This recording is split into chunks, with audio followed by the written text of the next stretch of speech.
photos from The Last of Us Season 2 set have convinced me that I know where in the story the next run of episodes will conclude, and if I'm right, I hope HBO knows what it's doing. I'm a big fan of The Last of Us Part 2, the game on which Season 2 will be based, so I'm keenly aware of all the plot twists and general storylines that are likely to be replicated in the continuation of the live-action adaptation.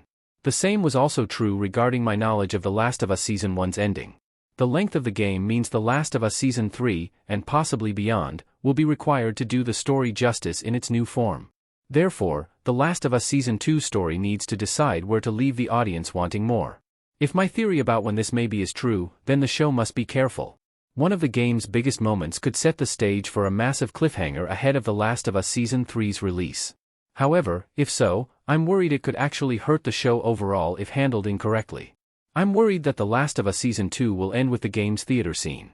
The Last of Us Part 2's theater scene is one of the game's most pivotal moments. The theater scene from The Last of Us. The Last of Us Season 2 set photos show Bella Ramsey's Ellie and young Manzino's Jesse interacting in what looks like a key moment from the second game. The attention to detail is impressive, but one actor's absence concerns me. Caitlin Dever has been cast as Abby, one of the main antagonists in The Last of Us Part 2. In the game, Abby's murderous rampage through the theater is one of the game's biggest turning points. Dever's absence from the set photos makes me think her appearance won't be until the very end of Season 2. If I'm right, then Abby's execution of Jesse would be The Last of Us Season 2's most logical stopping point. In the source material, this is where Ellie is left behind, and the player is forced to play as Abby. It's a huge moment, and I remember it brilliantly calling into question the definition of what it means to be a villain. Using the moment as a cliffhanger instead means Abby's story won't be addressed in Season 2 other than through Ellie's eyes, which makes Abby seem absolutely like the villain that I'm not sure she is.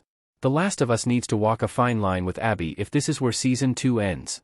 The Last of Us Season may second need to plant the seed of Abby's moral ambiguity earlier than the game. There's no question that until I was forced to play as Abby in the game, I saw her character as nothing but a villain, and I'm sure I'm not alone in that assessment.